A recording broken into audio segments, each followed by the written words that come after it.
Hello everyone, welcome to Suma's cooking studio. আজকে আমরা তৈরি করে দেখাবো ডিম আলুর স্ন্যাক্স। সকাল বিকালের নাস্তা আর বাচ্চাদের টিফিনও দিতে পারবেন এই রেসিপিটা। আমার এই রেসিপি ভালো লেগে থাকলে আমার চ্যানেলটাকে লাইক, কমেন্ট, শেয়ার এবং সাবস্ক্রাইব করতে ভুলবেন না। আমি এখানে একটা বড় সাইজের আলু নিয়েছি আর আলুটাকে ছিলে ধুয়ে পরিষ্কার করে নিয়েছি। এখন আমি আলুটাকে গোল গোল করে পাতলা করে কেটে নেব। আর যতটুকু সম্ভব আলুটাকে পাতলা করে কেটে নিতে হবে।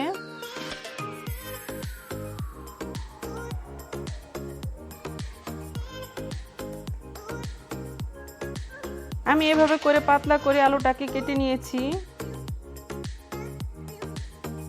এখন একটা বোলে আমি জল দিয়ে আলুটাকে 2-3 বার ভালো করে ধুয়ে জলটাকে ঝরিয়ে নেব। 2টা ডিম আমি এখানে ফাটিয়ে নিচ্ছি।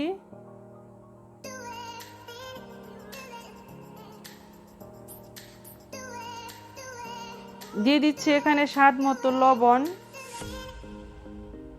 হাফ চামচ দিয়ে দিচ্ছি কালো গোলমরিচের গুঁড়ো, হাফ চামচ দিয়ে দিচ্ছি লাল গোলমরিচের গুঁড়ো, হাফ চামচ দিয়ে দিচ্ছি হলুদ গুঁড়ো। এই সবগুলো উপকরণকে ভালো করে ডিমের সঙ্গে একটু ফেটিয়ে নিতে হবে।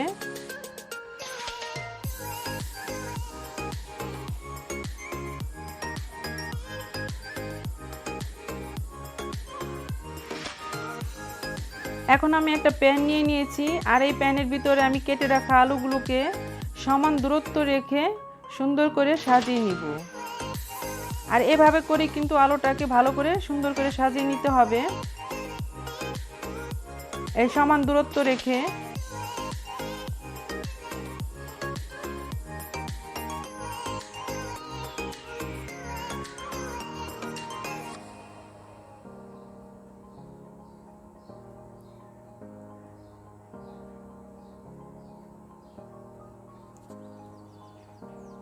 এখন আমি প্যানটাকে চুলায় বসিয়ে দিয়েছি।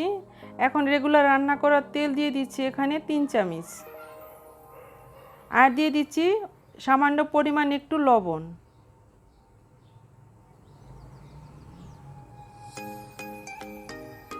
এখন ঢাকনা দিয়ে ঢেকে আলুটাকে আমি সিদ্ধ করে নেব।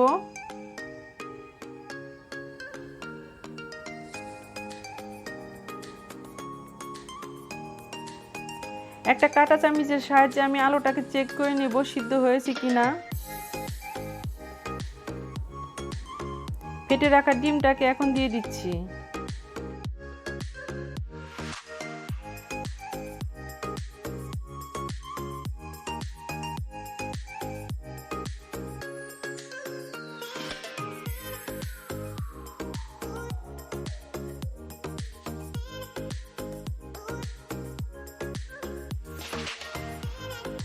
এখন ঢাকনা দিয়ে ঢেকে ভেজে নেব।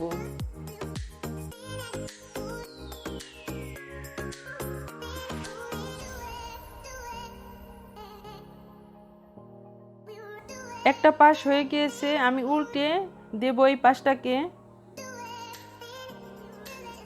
আমি একটা থালার সাহায্যে উল্টিয়ে দিচ্ছি, দেখে বুঝতে পারবেন এভাবে করে উল্টালে ভাঙবে না।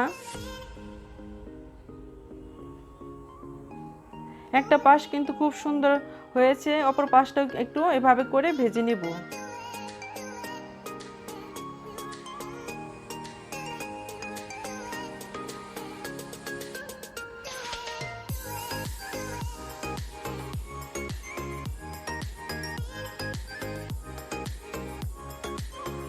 এখন আমি কেটে দেখিয়ে দেব কতটা পারফেক্ট হয়েছে।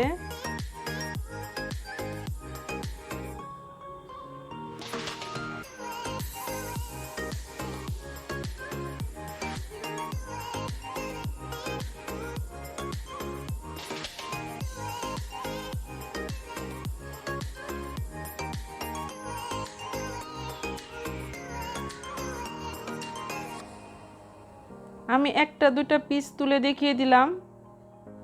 আমার এই রেসিপিটা যদি আপনাদের ভালো লেগে থাকে তাহলে বাসায় ট্রাই করবেন আর আমার সঙ্গেই থাকবেন। ধন্যবাদ সবাইকে।